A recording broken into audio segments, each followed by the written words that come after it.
The ultimate prepper crop. Hey everybody, this is Michael with Asymmetrical Preparedness.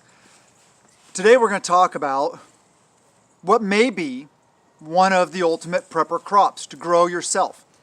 Jerusalem artichokes, aka sunchokes. This is the plant behind me right here. It grew to be about, let me see, this plant was about 12 foot tall-ish. It has like sunflower-like flowers on it.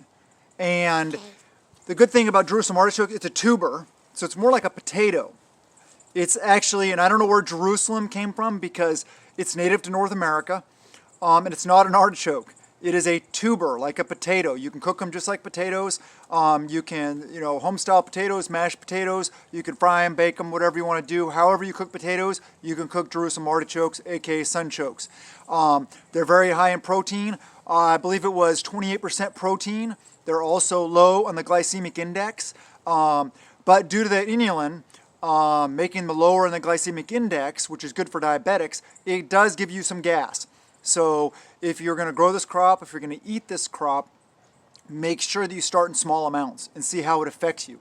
It affects everybody differently, of course, because we're all biologically different. Some people it gives horrible gas pains too. Some people, not that bad. So judge for yourself. But this is what it is. You can kind of see the plant here in the ground. So let's start off. I'll just pull it out and we'll show you. Let me pull out these, I have these metal beams here as support. These are metal, like those slats that go inside chain link fences for support. I just put them up here because we had a big windstorm and it was falling over. So I'm just going to grab the plant here and yank it up. You can see on the bottom there, look at all those. These are the tubers right here. So I will lay this off to the side and show you some of them. These are some of them right here, covered in dirt, of course. Funny looking tubers. Yeah, I get it. And the way this grew against the side of the raised bed, so it's smushed. But basically, you just break off all these things and wash them really well, of course. Get all the dirt off them. There's a bunch more down here. Here's another big one, covered in dirt. But that's another big tuber. And there'll be a, let me see if I can tear this one off. Yep, another big tuber. So, and there's going to be a bunch more there in the dirt. So that, here, this is probably going to show you the best, kind of what it looks like in a close-up of it. That is a Jerusalem artichoke, aka sunchokes. Native Americans used to plant them along their hunting, trade routes, the trails that they traveled upon, so that throughout the year they'd have a source of food where they traveled. So like I said, it's not native, it's not a Middle Eastern thing, it's not Jerusalem, native to North America. They grow pretty well here in the Pacific Northwest in Western Washington. Here's another big one right here. So yeah, we're going to get a lot of good crops out of that once I dig it all out. A lot of tubers for one plant, pretty good. What I'm planning on doing is this was just the one random plant. Actually, that raised bed there, you see them growing up right back there in the background? That is a 2 foot wide by 8 foot bed of nothing but Jerusalem artichokes. They are an invasive species, so they will kind of take over an area. So I suggest if you don't want them to take over an area, plant them in raised beds. That's what I did. And this was just a random plant I had here in the corner, so I'm planning on trying to make sure I get all the tubers out of the spot because I don't want one growing back here again next year. I'm just going to have them all back in that raised bed back over there. What I'm going to do is I'm going to harvest all of them, put a lot of them back in the ground. One of those black totes you see right there, take that dirt, dump it on, bury the Jerusalem artichokes about 4 inches deep, then I'll put a bunch more soil on top, and then I'm going to get some straw, cover it up with that, insulate it for the winter, and I'm just going to leave them. And they'll grow back next year. Just do that year after year. And then what I'm going to do with these, the extras, is we're going to eat some, and we are going to dehydrate some, and We have a couple locations that are rally point locations and bug out locations that me and my group go to often. So we're going to go plant some of these up in those areas. And they're all private properties. Somebody in the group owns all of them. So we don't have to worry about that. So we're going to grow them and let them go crazy up there. Just let them be an invasive species. That way we know in those areas, if we ever have to bug out there, if we ever end up there, if we're rallying up there, whatever, we can dig up a bunch of the stuff and have food on hand, as well as other stockpiles there is very important. But check out Jerusalem artichokes, aka sunchokes. Like I said, they're very high in protein. They're very easy to cook. They take less cooking time than a potato though, so if you're going to mix them with your potatoes, which is what I do, I love making home-style potatoes. What I do is about maybe 10% Jerusalem artichokes, 90% potatoes. Cook the potatoes for a little while. I don't know exactly. Just cook them for a little while. Get them so they're starting to get soft before you throw these in. Because if you don't, these will get mushier faster or stuff like that. But you can mash them, you can fry them, you can do lots of different things with these. And like I said, really high in protein, that's really good. And if you're diabetic, really low in the glycemic index. So this, because of the fact that they're high in protein, they're an invasive species, and you get good production for the amount of, for the number of plants. You get a lot of tubers from one plant. For those main three reasons, I feel that they're one of the most ultimate prepper foods that you can grow in your garden. And this is, let me see, it is November 17th. You'll see this November 18th, but November 17th when I'm harvesting these.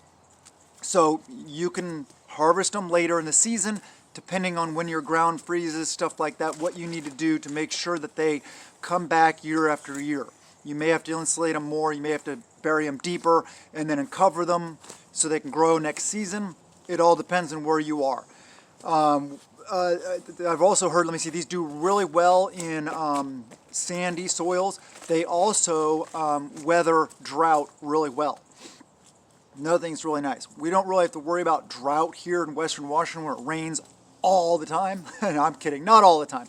Seriously, during the winter here it does get hot, and I do have to water my garden quite a bit to keep it going. So, just due to the fact that they are, like I said, drought resistant, high in protein, invasive species, and the amount you get per plant is one of the biggest and best things that makes this perhaps the ultimate prepper food to grow for yourself. You can get these. I ordered my starters on Amazon, and they just came like this, tubers, a bag of tubers. You can order how many pounds you need. And they're same as potatoes. When you're planting them, they have these little eyes in different locations. So you can do the same thing. You can cut them and then plant each individual eye. What I do is I just plant a whole tuber. Because also, be careful when you're cutting. One thing I learned is that they're very crisp inside. So if you go to cut, they'll split and crack and stuff very easily. So be careful when you're cutting so you don't damage and make, lose some potential crop from your planting. Okay, I think I said this winter it gets really hot. I was corrected by my 5-year-old girl in the background whispering to me. You guys know I meant summer. It gets hot here in the summer. So I made a mistake, I guess. Thanks to my 5-year-old for correcting me. Anyway, yeah, so you can, like I said, cut out the eyes or cut, portions of eyes, but I just plant whole tubers. It works for me.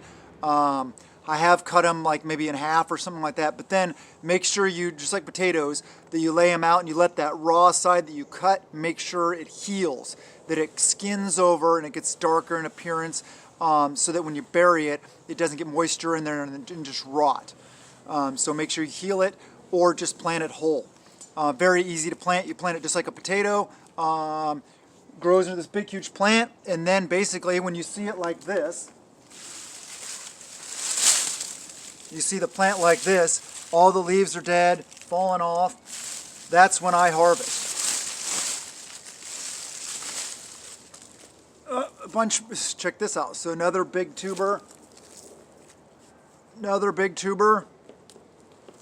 Another big tuber, and there's a good one. They kind of color change like that sometimes also, so they're kind of purplish.